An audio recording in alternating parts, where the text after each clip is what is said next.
is the sound of Universal Broadcasting Network at UPNradio.com. One of them wanted to be the security guy. He claimed he was a security guy.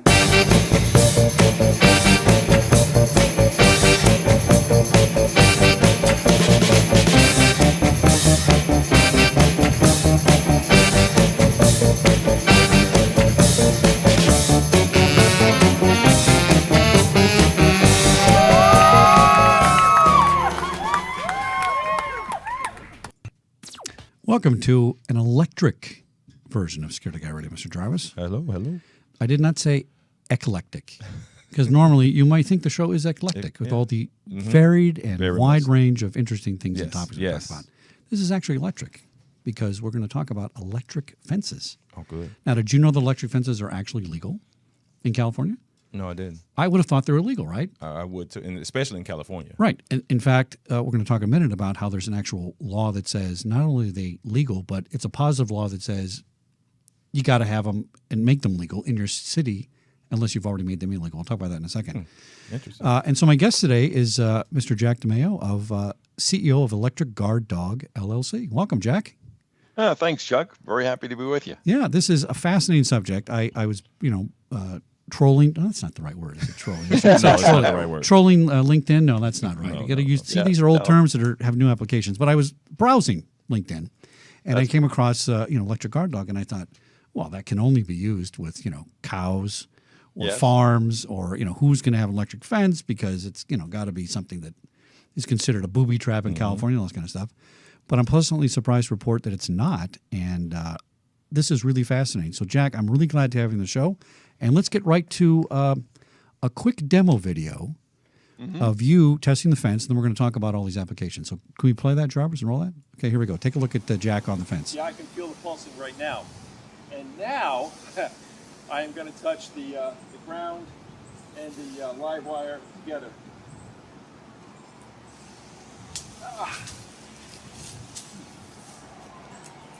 Which is very unpleasant. It looked I'm unpleasant. a bad guy running, but it doesn't hurt me. It is very safe. All right. Good sport there, Jack, having touched your own product and make sure it works. That's excellent. Yeah, Chuck, I end up doing that at least once a month, and it is not the best part of my job. Well, tell us about the history of Electric Guard Dog. You guys actually started out as a guard dog company, interestingly enough, regular guard dog, right? Yeah, that's right. We began in 1973. Bill Mullis came out of the Air Force, and he started a guard dog company. We became one of the largest ones on the East Coast. If you had a bad dog or a dog that didn't do well in canine training, you would call us. We would come and test the dog if he was bad enough. By the way, that's a really bad job, testing the dog.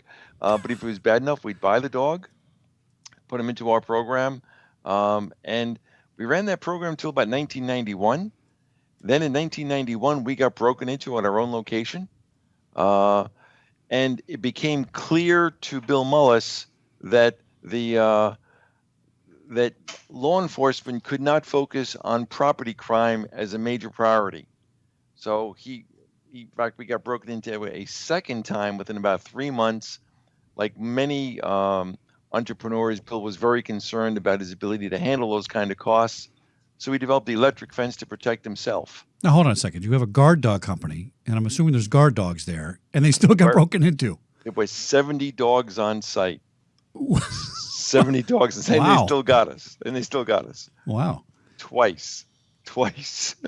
So guard dogs are really quite effective, but they weren't effective enough for us. No, apparently not. Right. All right. Apparently not at that time. And actually, guard dogs have a material amount of liability, because when these dogs would get out, they would do harm. Well, we learned that in the police department. They're a very specific, narrow application that if you use the police department correctly, it works great. And if it varies, you can have some problems, some liability. Absolutely. You can have some problems. So you might think that, using a 7,000-volt electric fence, I would have more liability, but actually I have less than when I had dogs. So let's talk about how long have electric fences been around? Long time? Actually, we were the inventor of electric fences as a security device. What we call the electric security fence we developed in 1991. And the concept here is you always have a perimeter fence in front of you between yourself and the innocents. So there's always a chain link or some other solid fence in front of you Then we build our electric fence inside, 10 feet tall, 20 strands of wire. So we were the innovator in 1991.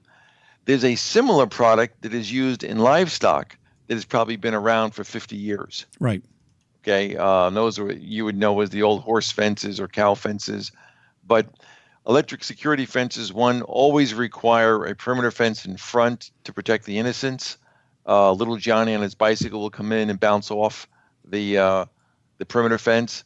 If little Johnny takes a plasma cutter out of his back pocket and starts cutting the fence to come in, he's not an innocent. We send him on his way with a shock. Well, when I was a boy, one of my friends had a rabbit farm and a chicken farmer. So his grandmother had a big farm out there in Lancaster. Yes, right. And my best friend supposedly tricked me to say, "Hey, why don't you climb over that fence and grab one of those rabbits over there, chickens over there?" And I got and I touched one of these things. And basically, it was just some baling wire with some connections to it, and it wasn't covered or anything. And I got to tell you, that got my attention. It really does. It really does. And it's the product we have is similar in somewhat in its nature, but there's also for security fencing, there's an international safety standard of how frequently I can hit someone with a pulse and how much power I can put into each pulse. Oh, no, that's interesting. So this is not, 1,000 volts live all the time. It pulsates. No. So it allows you to let go. Is that the idea? Yeah, as a matter. Well, it's let's see. Basically, you will not lock onto this fence. Okay. And the way it works is we use solar power. We have solar cells, which then charge a 12-volt battery. 12-volt battery charges a capacitor, and the capacitor takes the power from the battery every 1.3 seconds, and then bang, releases it down the fence in a 10,000th of a second. I mean, it's really fast. Right. Okay, and by compressing the time to a 10,000th of a second, we skyrocket the voltage. But it lasts for a 10,000th of a second, and it's the way we can do it with just using solar power. And how many volts does this kind of thing hit you with? That will be 7,000 volts, and even more importantly, it will be 4 to 7 amps, depending on the unit. And amps is what kills you, right? Yeah, amps is what kills you, and 4 to 7 amps, if it was continuous power, like out of your socket in the office there, would make you a crispy critter. Okay. Oh, really? Oh, yeah, because actually, it's probably Chuck, it's probably a 1/10 of an amp coming out of that wall socket. Well, I've stuck things in wall sockets when I was a kid, and that's not pleasant either, right? And so this is a similar response I'm feeling, or less of a response. Actually, what happens is it's a bigger response, but for a very short period of time. Right, and more dangerous in the house. And much more dangerous. In fact, there's about 1,000 people a year die from house current. And how many die from electric fences? Nobody dies from electric fences. See, Jarvis, isn't this cool? It is. It's so cool. Not what you thought, right? It's not. No, it is pretty cool, and I'm surprised the technology for business is so new in my brain. Yeah, and Jarvis, we're about the only one providing this kind of solution, so we're the only one beating the drum and letting people know. So for us, trying to get people aware of the solution, because your reaction is pretty common. Sure. If they think about this product at all, they think it can't possibly be legal. And I think, as I sent you a link, there's in the California Civil Code 835, it gives the commercial customer as a right to install this product to the proper standards. Now, that's a very interesting concept. You don't find that in the law. No, not often. You just don't, right? Especially nowadays, we're trying to take our rights away, but you're positively allowing a business owner to install a fence. I'm assuming this helps in one way by encouraging business, shielding from liability, and all this kind of thing, right? Yes, it does. It does, and it takes some strain off law enforcement, because the incredible number of false alarms that the law enforcement is being hit with, it's impossible to respond to those false alarms. So with this law in California, and by the way, there's similar laws in other states for electric fences? Actually, it's interesting. California is the only state-level law we have so far. Oh, interesting. Okay. That's surprising, because we don't get anything right out here. Well, in this one, the legislatures in California did a super job and basically listened to commercial customers who needed protection from the constant onslaught of bad guys. Yeah, and it's fair to say that commercial crime, property crime, right? Yes. It's not given their priority. Why? It's not because cops don't want to catch burglars. I used to catch burglars all the time, right? But Absolutely. back in the day at Culver City, we had 125 cops, and now Culver City has 80 cops. And Yes. they can't allocate the resources to burglaries as much as they have to allocate them to crimes against people. Yes, So this life safety is has to be prioritized. Yeah. So with this law, there's also something in there you told me about that says, let's say Culver City had an ordinance that prohibited electric fences. Culver City can keep that ordinance. Correct. But a city that did not have the ordinance prior to the law cannot to use now make a new law and say electric fences are illegal. Correct? Exactly. Wow, exactly. that's very powerful. Yeah, and if the city does have a prohibition, it's normally by accident. They were normally aiming to try and keep cattle fences from coming into the city. Right. So we go back into that city and say, hey, look at this California law, which has the safety standards in it. So we help them draft a new law, which will still keep cattle fences from coming into the city, protect against things we call mad scientists, because there is always a couple of guys a year will do something stupid, try and develop their own fence and hook it into their wall socket in their kitchen. Okay, and bad things happen from that stuff. Sometimes they get themselves. They forget that they've done that, and they're out there weeding their garden, and bad things happen. Now we never let facts get in the way on Security Guy Radio. It's one of my favorite things, but we like statistics. Give me some numbers on how we go from I'm getting hit every week for burglaries. What happens when you put one of these fences in? Pretty remarkable. Yeah. So first of all, you start at one level, which is there's a book called Illicit, written by one of the executives from the Moise Nam from the UN, and he says that 1/6 of the world's GDP is from bad guys, illicit trade of some type. Oh, interesting. So our commercial customers, particularly guys with high value stuff on property like trucking companies, they're getting hit all the time. When they call us in, an independent company has gone back and surveyed my customers, and 95% of my customers report crime has gone to zero. Zero, not down, but zero. Zero.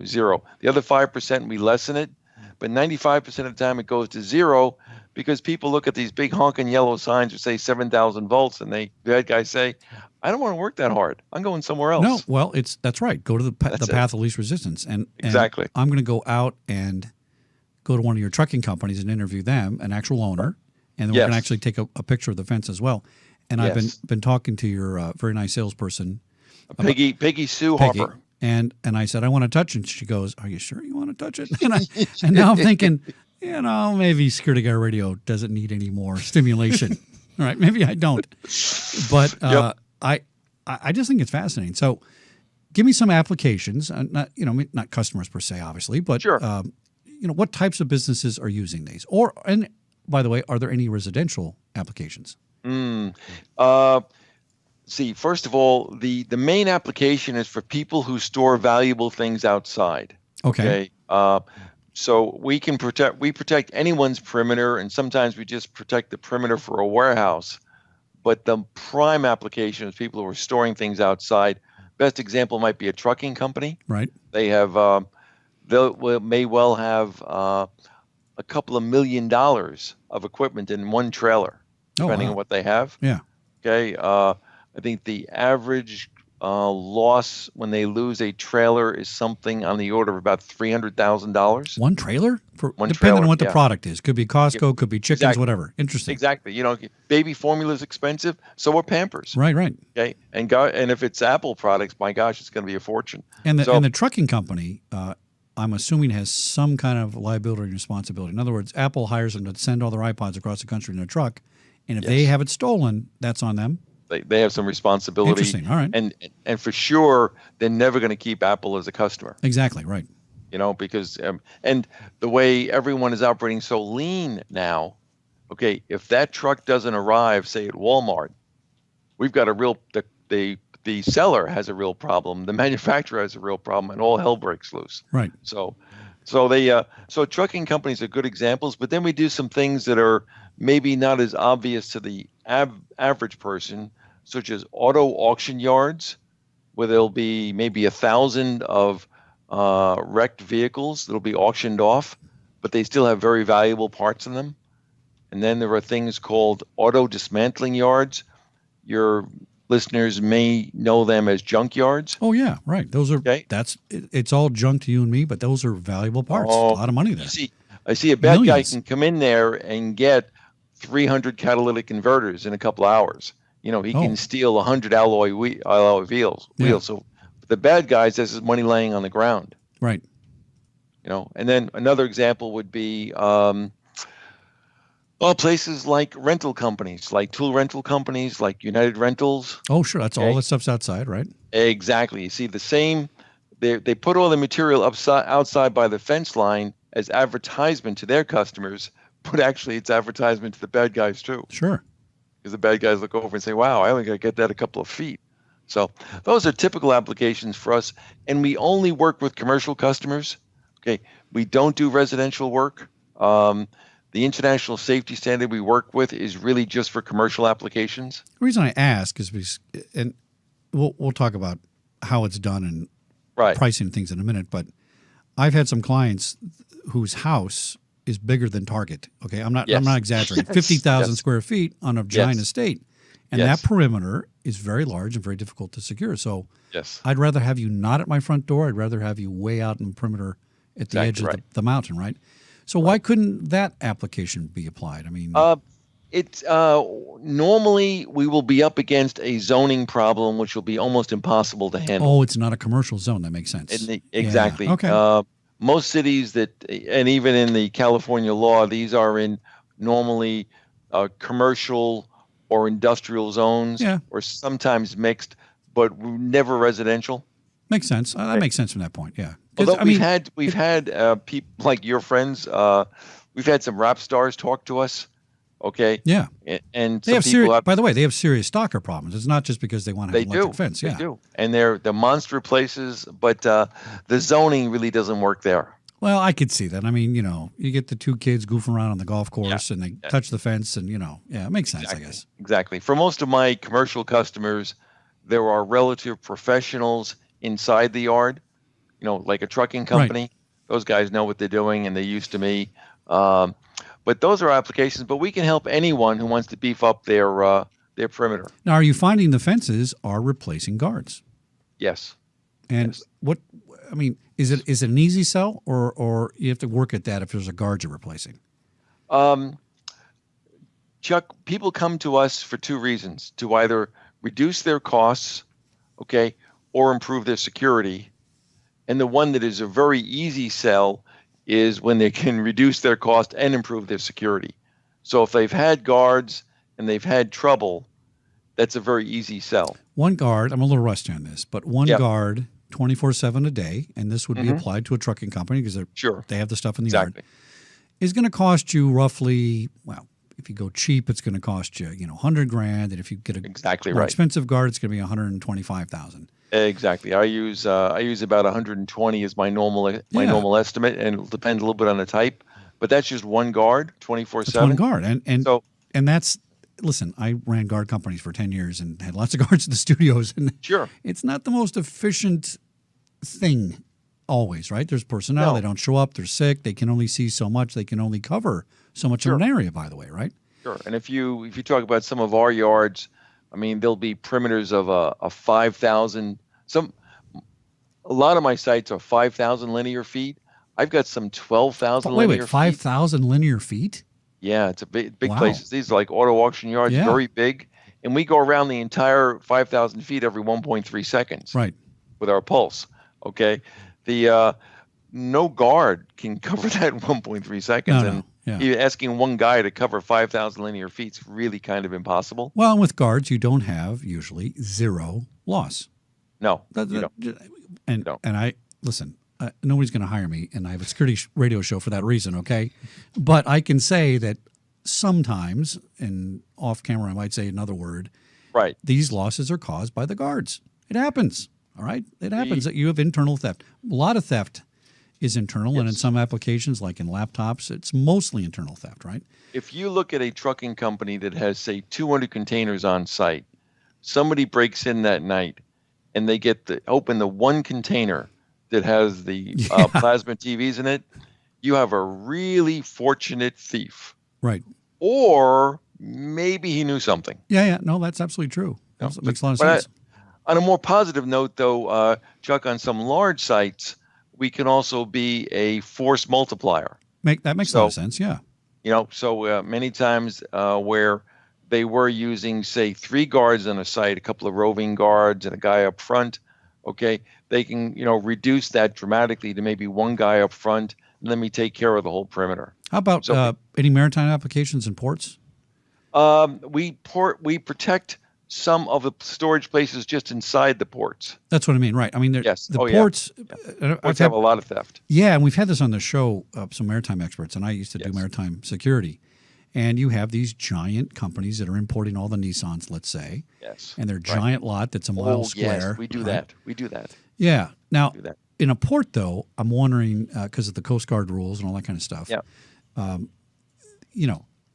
they are very close to each other. In other words, my Nissan import lot is sharing the fence with the guy next door.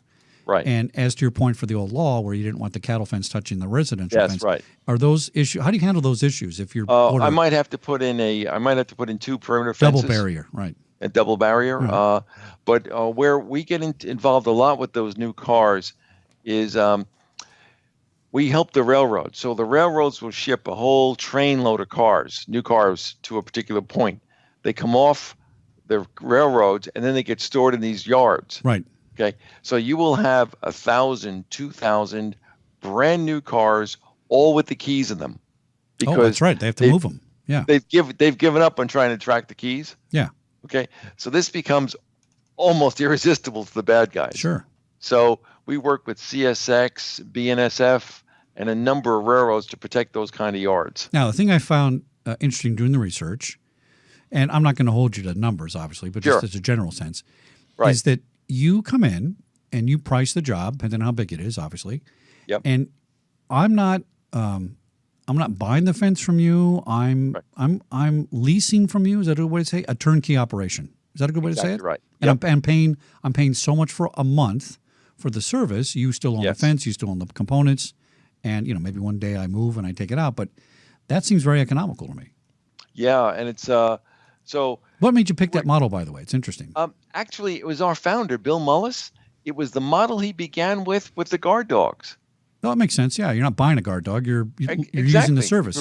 Providing the service, and he was a full maintenance service. He'd come clean up, he'd feed them, okay, and that's the way he began. And that's so when he went into electric fences, he went the same route. So we come in, we build the fence ourselves. We don't charge the customer anything up front. We don't use the word leasing. We just say we provide it for a monthly fee. Okay. It's a 36-month initial contract. We were talking about guards earlier. You're right. A 24/7 guards, say around $120,000 a year. Right. My average customer is about $1,000 a month. That's it? So, yeah. Wow. So you call it $12,000 a month, $12,000 a year. Yeah. So we are like 1/10 the cost of a 24/7 guard.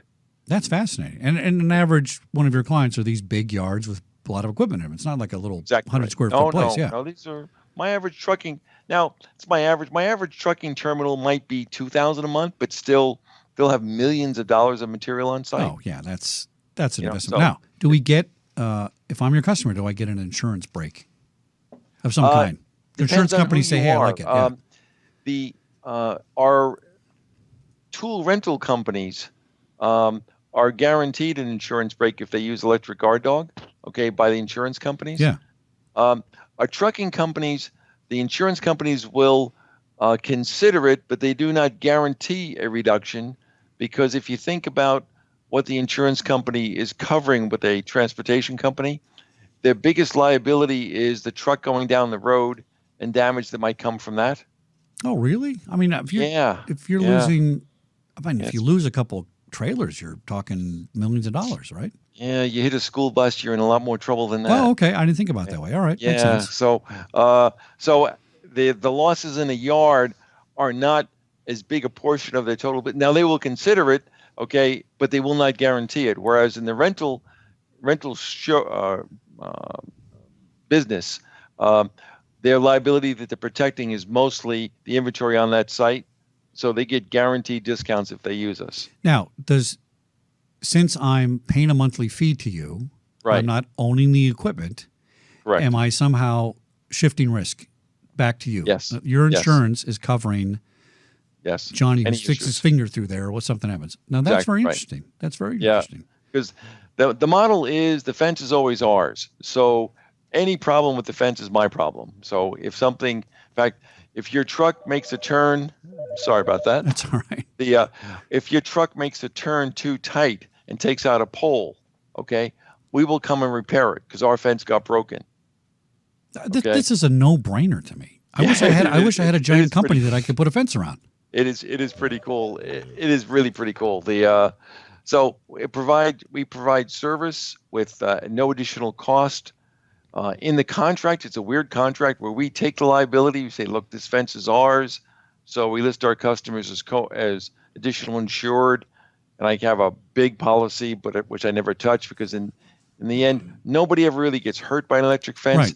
But they will occasionally claim to be hurt. Sure. I mean, you got to pay Okay. for some lawsuits. I get it. And I take care of those. We have a very since we've been in business for 25 years, and this is a very important business to us. We are quite aggressive in defending those cases. Absolutely. and very successful. Well, listen, if you get a guard lawsuit because of failure to provide a guard or the guard Right. sleeping or something like that, those are Yeah. millions and millions of dollars, and you Yes. don't always win them, by the way.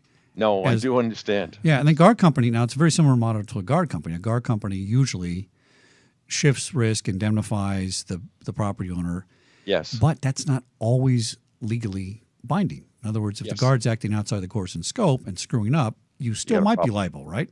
You got a Or if problem. the owner is telling the guard what to do, you got a problem. But the Yes. fence is just sitting there, nice and Right. quiet. Just It's sitting not there, bothering just anybody. zipping around every 1.3 seconds, taking Yeah. its power from the sun. One thing we didn't cover though, Chuck, the reason Bill Mullis set it up to be solar powered from the beginning was not to be green, because you can imagine 25 years ago that Weren't wasn't very seen to good. be as That's important. right. That's right. Okay, but 25 years ago, what the issue is, we grew up in the Southeast, and we used to power outages, so Oh. it's solar powered. So when the power goes out, and you know that a couple hours after the power goes out, it's Christmas time for the bad guys. Right. Okay, so they come out of the woodwork, and we still have security for our customers no matter what. And that is going to last through a substantial outage, I assume. Oh yeah, the system is designed to be able to run even if the solar panels get destroyed, like in a bad storm. The battery capacity is set to cover it for about 3 days. That's usually plenty of time. And if Plenty not, of time. can you And carry this- a backup battery on site and stick it in if you need to? Yes, Oh, you can. excellent. Yeah. And so, and the solar panels are actually very robust, so we do very well with that. So in Katrina, if the basic fence wasn't destroyed by the storm, our customers still had security. Or when Sandy hit that area of the Northeast, and some of those areas were out without power for weeks, our customers had security the whole time. Well, this is important because we talk about the zombie apocalypse all the time, and I think it's coming. And Yes. it'll be civil unrest or something. Something's going to Yes. happen, and it's cyclical. It's usually every 30, 40 years. Everything goes to Yep. crap, and Right. good to have something like this in place. Jack, Yes, it is. fascinating. Jack DeMeo, CEO of Electric Guard Dog LLC, from the Harvard Business School. No wonder it's so successful. Very interesting. Jack, thanks for coming on. I'm going to go down and see one of your clients down there in Great. City of Industry, I think, and we'll do a Yes. little demo, talk to the owner, see how he likes it, and I probably won't be touching the fence. I'm just You seem I'm like a pretty convinced it smart guy, works. Chuck. I'm convinced it works. Jack, thanks for coming on Security Guy Radio. All right, you Appreciate take it. care now. See ya. All right. Welcome to Security Guy Radio. What's your name, sir? Chris Fisher, Operations Manager at Tech Equipment in La Mirada, California. What does Tech Equipment do?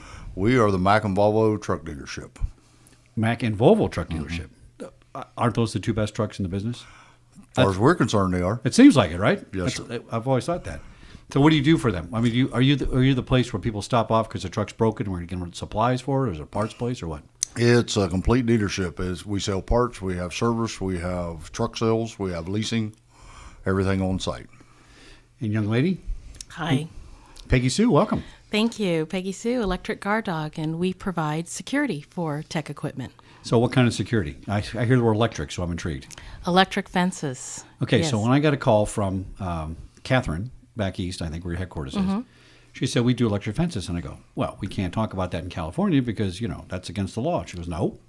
And I was very surprised to find that it's not just an application for agriculture or cattle or something like that. And electric fences are legal. And you have one, obviously, right? Yes, sir. So talk to me about why a business like yours would have an electric fence, and as opposed to, I don't know, some other type of place. Basically security. I mean, the theft is unreal In your business? in our business Okay. as far as people getting parts off these trucks that are sitting on the yard. Oh, taking them off the truck. Correct. I mean, you have a warehouse with things inside. So Correct. Right. Okay. So is that because they're expensive, or what's the? That's exactly right. There's nothing cheap on one of these trucks. And so, Peggy, you put in a electric fence for him how long ago? Oh, I would say May of 2015. And before that, you had a big loss, We was having loss on a monthly basis. right? And then you put it in, and what happened? It went away. I mean, basically completely. Yeah, we've had no issues since. That's amazing. That's amazing. At this location or our Sun Valley, we have two locations. Correct. So tell me how long Electric Guard Dog's been in business. Ooh, Electric Guard Dog has been around since the 70s. Oh, really? We were the largest guard dog rental, but Guard dogs at the correct, time. Okay, correct. And about the early 90s, our founder found that an electric fence was a much better way to secure property. And voila, here we are. So technology, I travel a lot and go to these trade shows, and technology seems to be moving back into replacing people. There was a period where it was people, then technology, people. I think technology's here to stay. Do you have guards here at your We place? do, yes. At the 15,000 Firestone location, we have guards. And that's more of a day shift kind of a position, or? No, they're here at night, all night long. They show up about 6 in the evening until 6 in the morning. So did you have more guards or less guards when you had before you put the fence in, or was it a? At our other facility where we have the fence at 14,800, we did not have anything, Oh, not even a guard. not even a guard, Okay, so now is there a guard and a fence, or just the fence? just fence. And that does it. See, I think that's interesting, that technology. So let's talk about how it works. First of all, I'm worried. I'm going to go out and I'm going to touch it. Do you highly recommend that? My hat's off to you. You've gotten hit by accident, right? Absolutely. All right. So is it worse than going to Disneyland and holding those two little electric things in the arcade where it says, oh, you're a sexy lover. Remember the little light bulb that goes off and all that stuff? Or putting your finger in a socket? Is it worse than all that? Yeah, I don't know how to describe it. It's just, it zings. It zings. Sometimes it feels like I don't know, it just knocks you back a few feet. Did and you lose it's- consciousness? No. Okay. No. If you didn't It lose just- consciousness, I'm all for No. It just startled me. it. All right. So how many volts is it? 7,000 volts. All right. Now, did you, as the owner of the business, did you have to go through any special permitting with the city? Did you have to file anything special with that to put that in? No, did not. Really? Yep.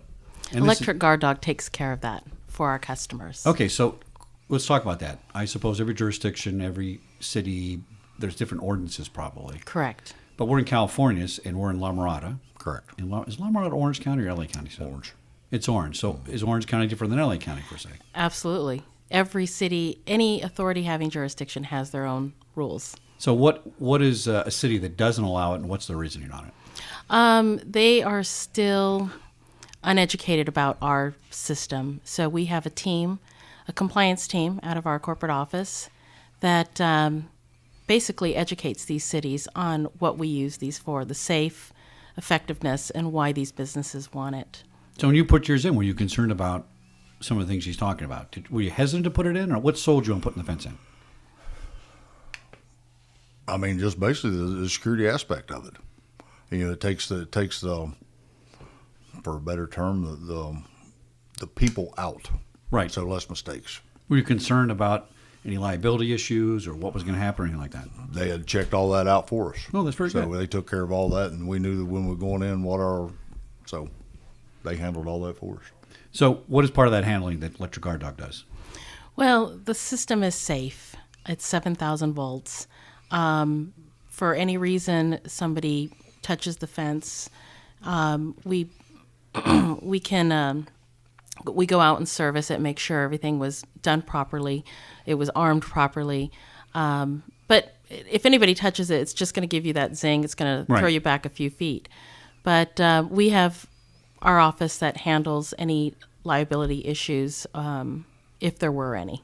Did you have to up your insurance or anything for that? Change your insurance at all? No, did not. Really? See, this is great. I thought all this stuff I'm asking you is what I assumed. That you Insurance should give you a discount. well, that makes sense now that I think about it, because now you're not going to have theft issues. Correct. Right.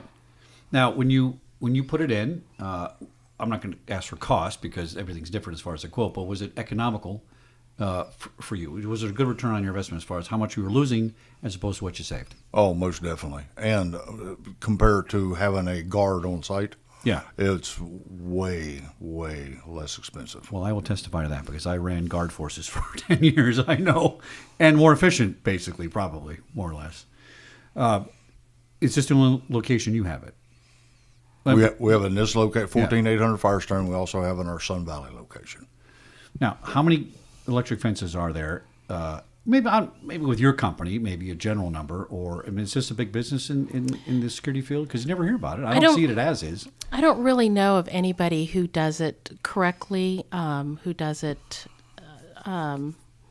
professionally. Like at a nationwide. Correct, And you're except for nationwide. us. Yeah. And we have about 4,000 fences nationwide. Really? Wow. Yeah, maybe a little more, but yeah, there's always somebody that may come up to you in the back of a van and say, yeah, I can put deer fencing in, but they're not going to take the liability. Right. They're not going to service it.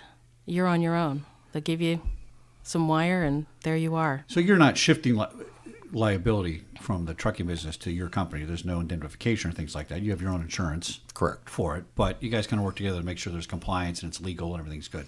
So if I went out and touched the fence, you got to come out and reset it, or does it just keep functioning? Stays on. Stays on. Okay. Now, what about the old Stalag 13 buoys where I'm going to throw something over there and defeat it and short it out and cut the wire and stuff? Is that all myth? That's myth. What's going to happen if I try to do that? Am I going to get a bigger shock? 2,000 volts feels the same as 7,000 volts. Oh, okay. All right, that's fair enough. And we're going to go out and look at it in a minute, but what is charged on it? Is it a barbed wire portion? Can you charge an entire chain link fence? Or what are some of the myths that people think? Well, this is where a lot of our, how would you say, potential customers, they think we are charging the fence. We are not charging the fence. I would guess that. We don't even touch the fence. Okay. So we build it completely separate from your fence. The only place we're going to touch the fence is at your gate, so you can open and close it. Right. But that doesn't mean your gate is charged. Our portion will be charged. You can turn it on and off anytime you need to. We keep track of who turns it on and off. It's all solar powered. So you don't Solar-powered? see, yeah. The charge comes from a solar battery out there? Comes from solar Self-contained unit. panels. Oh, that's Absolutely, absolutely. fabulous. What kind of a cell? Is it a hydrogen-based cell or the type of battery cell? Oh, the battery? Yeah. Oh, it's a marine battery. Marine grade battery. Yeah, marine grade battery. And it's all self-contained. We even monitor it through cellular. Okay, now I was going to ask you about the electronic aspect. Do you have some sort of interface that if this goes off and somebody hits it at 3 o'clock in the morning, are you getting a text or an email or something? Or But we get a text and a phone call. okay, Get both. that has been discharged. Correct. And then can you anticipate, or do you know, Peggy, if this is a cat that hit there by accident or if it's a guy that's trying to get over the fence? Is there any way to measure the level of discharge? If you have cameras, yes, you can look and see who touched it. Right. If not, once the voltage drops to a certain amount for a few seconds, then our system is connected to an alarm system, which notifies our customers. Oh, I see. So it goes to the alarm. Mm-hmm. Now, it's standalone with the battery. So, and this is a good point, if the power fails in the city and you don't have generators here for the business, your fence is still functioning. They are still secured. And it's going to keep running as long as there's sun. Correct. And in California, that's a long time. Right? Okay. Yeah. Well, that's really cool. I mean, that's a really good for, an anticipated, civil unrest or, natural disaster or something like that. It's just going to keep going. Had any employees say, hey, I wonder if that thing really works? Have not. Really? Once we told them it's 7,000 volts, they're like, we don't want to touch it. Oh, it's crazy. I'm the guy. I'm the guy that says, that frying pan's not really hot. Let me touch that. Well, that's good. Any accidental things? I mean, I saw it when I walked over to take a picture of it in a minute, but it's kind of up high, and I mean, you can't really accidentally grab that unless you're trying to scale the fence. Yeah. Right. Yeah, you got to be You got to be wanting to get in. That's right. Right. You have to be on this side. Any applications for charging other things besides fences? Could I put this on the handle of my truck and charge my truck with it? So people, I've heard of things like that, but I don't know if it's really something that people make personally or a manufactured thing. Not that I know of. All right. Well, tell us about your business again, where you're located and what you do, so make sure everybody knows about that to come down here and stop here on the I-5. This is the place to stop. By the way, I've been driving by. You guys have been here a long time, right? Yes, sir. I mean, I've been going to Disneyland for 50 years, and I'm not sure it's 50, but how long have you been here? We've been in La Mirada for roughly 15 years. Yeah, it's a long time. You always see that sign next to all the RVs and the trucks and stuff. And then how long have you guys been in business again? Since when?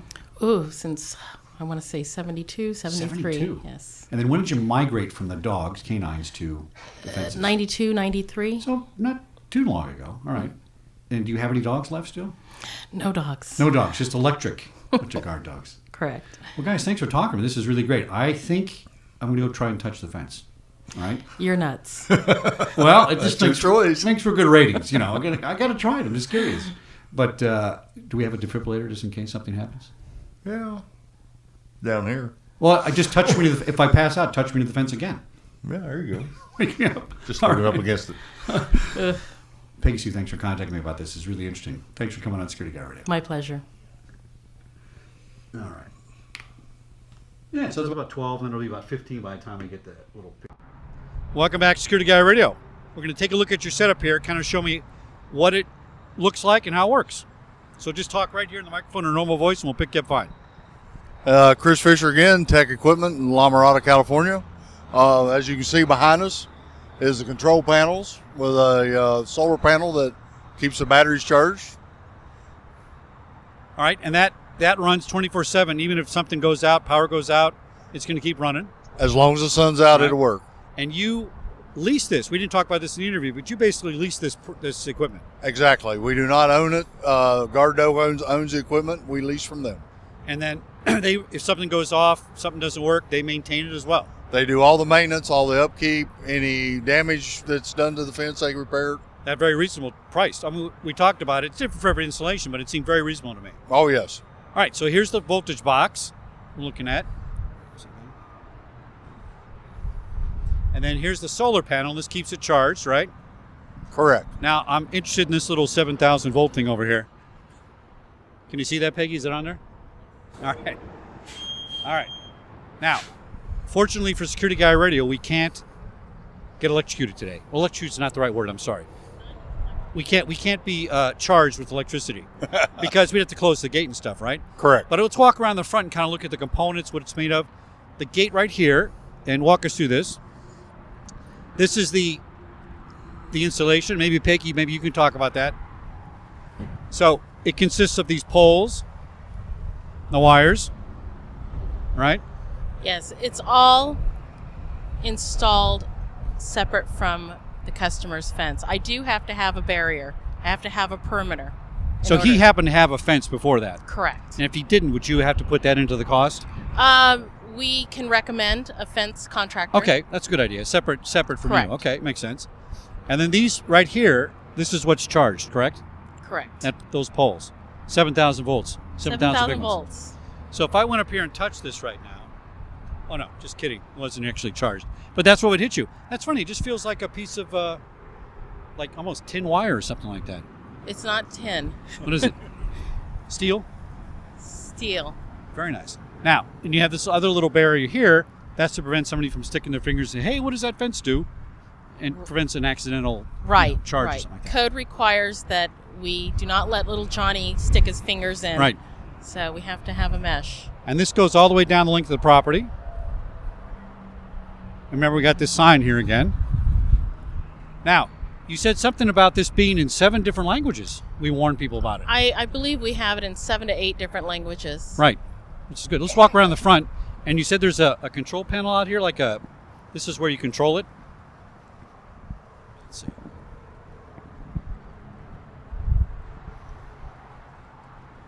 So at night, this really functions, for lack of a better term, it functions like a home alarm. Work as a business alarm. Yeah. So if somebody pulls up, they're going to take a look at this.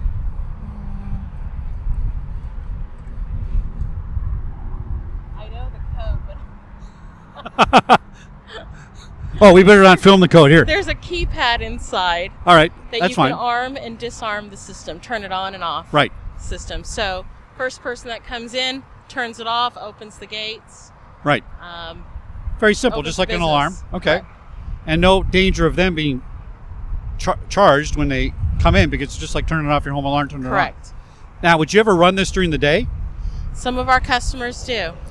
But the connection is the gate's closed, the circuit's closed, it's working. Correct. Would you run it so this portion of the fence over here is charged and that the gate is open, or does that ever happen? Absolutely. We can build it to a convenience to our customers. Right. So if our customer would like to keep the fence charged, but the gates open, let's say 3 o'clock in the morning, our customer has employees coming in, getting equipment and going out.